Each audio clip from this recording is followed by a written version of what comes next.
Appa's Last Days is not necessarily my favorite episode of the show, although it's pretty far up there, but it is probably the episode of the show I respect the most, and that I think is one of the most impressive episodes in the show in what it's doing. This is an episode that accomplishes a lot of drama and action almost entirely through non-verbal storytelling. This is not an episode that is filled with words. In fact, though it's a stretch to call a silent episode, as it is one where audio effects and sounds do a lot of work, it is a dialogue light episode. I believe this is probably the episode of Avatar with the fewest words spoken in it. There are long stretches of this episode where there is no human speech, because this is an episode that is focused on the non-human. It's focused on Appa and his struggles to escape, and what he has been doing for the last month or so since he was captured by the Sandbenders, who stole him from Toph when she was with Appa and Team Avatar was in the library of Wan Shi Tong. This is not an episode that needs to exist.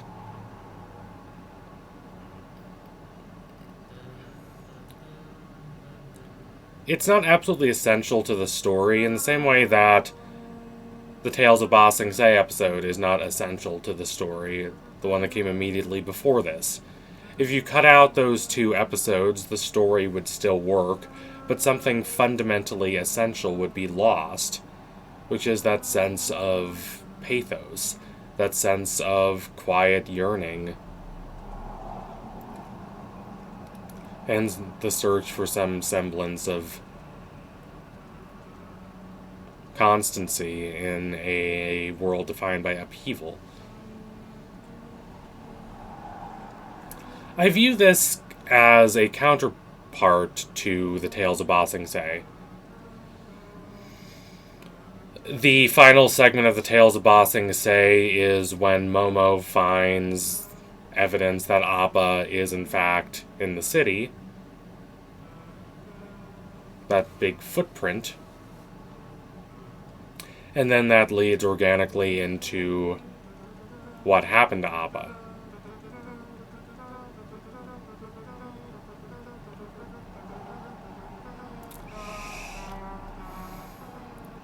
And just as the Tales of Ba Sing Se is especially focused on these little slice of life episodes of people's lives, these little vignettes that add so much color and texture to the lives of people we've already known so much, we get to see these little vignettes of Appa's life too in the last month. They are mostly quite harsh, even if they can be a little funny too. There are times of struggle and suffering and strife, interspersed with a little bit of joy and contentment. It is also very much an episode about the difficulty of communication. That supposed weakness of having to do a story without a lot of dialogue, this in a show that is very good with dialogue, that is very good with character interactions, actually becomes a strength and a major theme of this episode. It's the difficulty of communication, difficulty of interaction.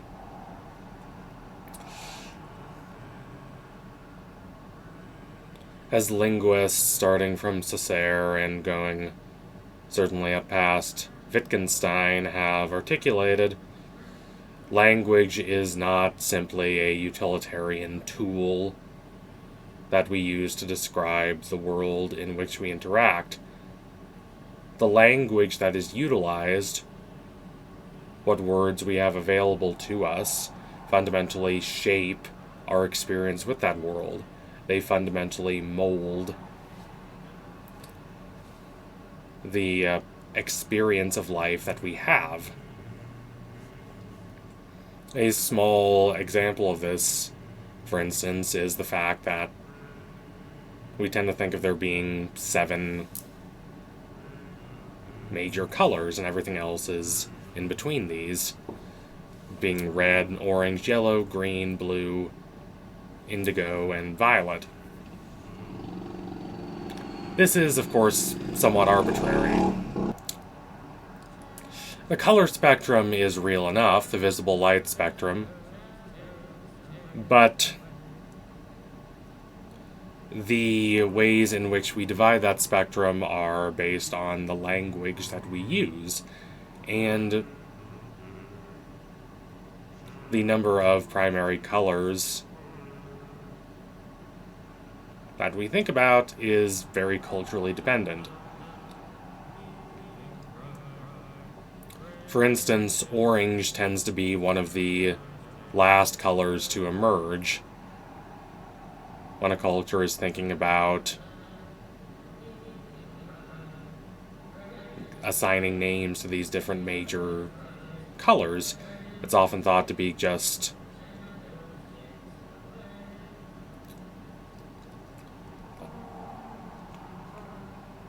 some kind of red or something between red and yellow. English does not really get its word for orange for a while, actually, until I believe around the Renaissance era. Don't quote me on that. And it's literally just like the fruit. Like, we had this fruit that was the orange, and we said, oh, hey, that should be a color. That's just what it comes out of. It's not one of these base primeval colors that we've always thought about. And on the other side of the spectrum, the Russians, for instance, have 2 distinct names for what we would call just dark blue and light blue. For Russians, those are not the same color. They are 2 distinct different colors. All of this is just to say that language is not simply descriptive, it fundamentally molds our experience with the world. And this episode is very interested in language, very interested in how one interacts with the world without language, and to what extent that is possible. I always think of the scene when Appa has just escaped from the circus and is hiding in that farmer's barn, and the farmer and his family come in and are not just annoyed that, oh hey, this big creature is eating our hay, which is a perfectly understandable thing to be annoyed about. They are absolutely horrified, and they view Appa as a kind of monster, and they brandish fire at him, which Appa reacts very negatively about, since he had the very negative experiences with the circus masters. Right before this. And so there is a situation then where both sides are terrified of the other. Appa is genuinely terrified of the farmer because of the fire, and the farmer is very genuinely terrified of seeing this enormous 10-ton magical monster, as Sokka puts it, in the barn. And this leads to Appa flying away. And what we have here is a problem of communication. There is no common language between the farmer and Appa. They cannot talk to each other. They are kind of constrained in these 2 different little spheres of experience.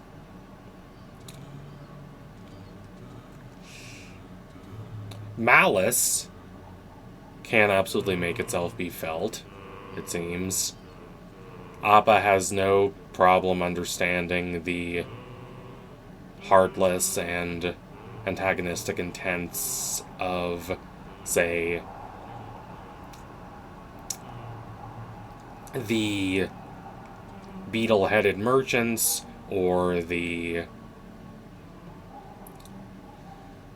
ringmaster at the circus or Azula. Violence, threats get through very easily, despite that barrier of language.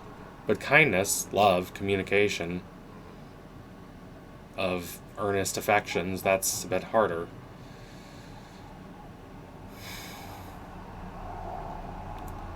Suki and the Kyoshi warriors find Appa, and because of the extent to which Appa has suffered, they have a difficult time communicating with him and getting him to trust them. They offer him all these berries, and it's a very slow and gradual process to make Appa feel comfortable with them. And then Suki has to make Appa feel uncomfortable again by brandishing that fire at him just to get Appa to leave, because Appa does not understand what she's saying, so she needs to, albeit reluctantly, resort to that language of threats just to make Appa leave when he needs to leave. The most direct and sincere communication that occurs in this episode, perhaps fittingly, does not really involve words at all. It is between Appa and Guru Patik. The Guru we have not seen at this point. This is his first appearance in the show, and he is as new to us as he is to Appa. We have no idea what he is doing at this air temple, what he wants Appa for, and what his plans are.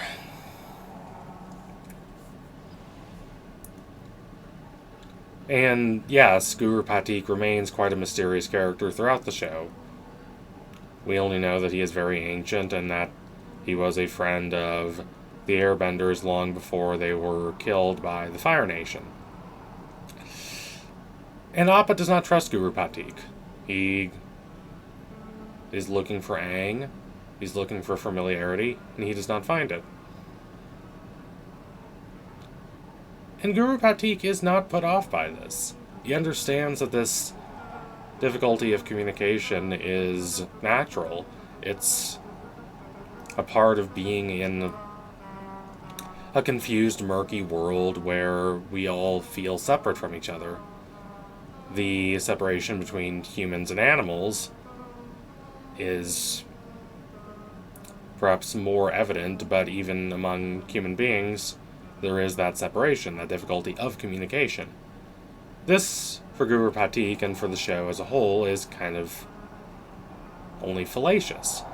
The greatest illusion in the world is the illusion of separation, says Guru Patik, a great quote that I've used more than a few times in my everyday life. But how to get past that separation is a more difficult question. And for Guru Patik, it just takes time. He simply remains there. He simply looks at Appa, and Appa looks back at him, and he just stays there, and he waits. He's waited long enough. Appa eventually falls asleep, and Guru Patik, he finds, treats him nicely and with consideration and understanding, and slowly Guru Patik learns to understand Appa, and Appa slowly learns to understand him. Now, Guru Patik, because of his intense spiritual training, has